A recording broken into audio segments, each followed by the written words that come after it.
March 30th, 2017, Thursday of the fourth week of Lent. A reading from the book of Exodus.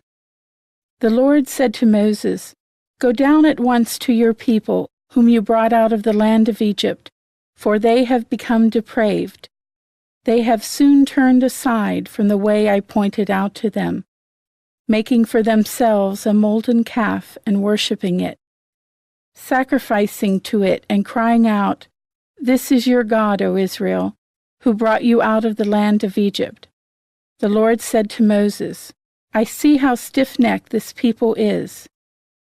Let me alone, then, that my wrath may blaze up against them to consume them. Then I will make of you a great nation.'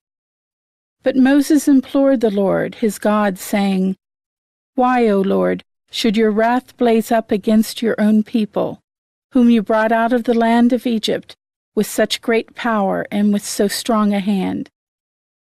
Why should the Egyptians say, with evil intent he brought them out, that he might kill them in the mountains and exterminate them from the face of the earth?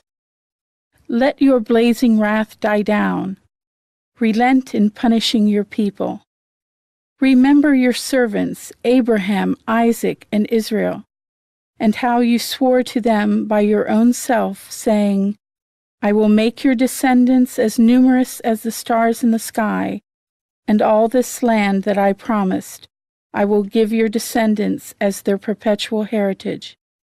So the Lord relented in the punishment he had threatened to inflict on his people." The word of the Lord. The response is, "Remember us, O Lord, as you favor your people." Our fathers made a calf in Horeb and adored a molten image. They exchanged their glory for the image of a grass-eating bullock. Remember us, O Lord, as you favor your people.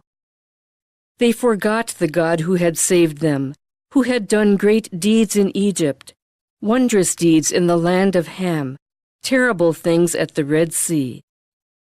Remember us, O Lord, as you favor your people. Then he spoke of exterminating them, but Moses, his chosen one, withstood him in the breach to turn back his destructive wrath. Remember us, O Lord, as you favor your people. A reading from the Holy Gospel according to John. Jesus said to the Jews, "If I testify on my own behalf, my testimony is not true. But there is another who testifies on my behalf, and I know that the testimony he gives on my behalf is true. You sent emissaries to John, and he testified to the truth. I do not accept human testimony, but I say this so that you may be saved. He was a burning and shining lamp, and for a while you were content to rejoice in his light. But I have testimony greater than John's.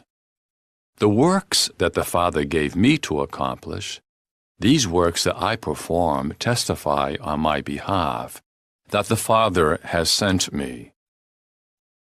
Moreover, the Father who sent me has testified on my behalf. But you have never heard his voice, nor seen his form, and you do not have his word remaining in you, because you do not believe in the one whom he has sent. You search the Scriptures, because you think you have eternal life through them. Even they testify on my behalf.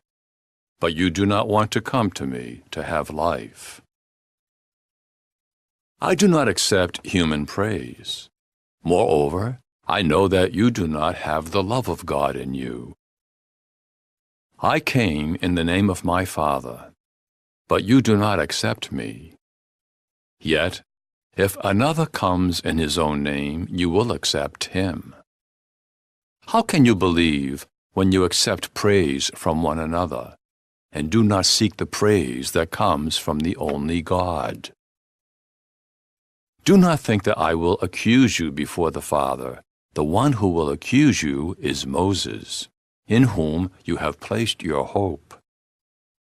For if you had believed Moses, you would have believed me, because he wrote about me. But if you do not believe his writings, how will you believe my words? The Gospel of the Lord.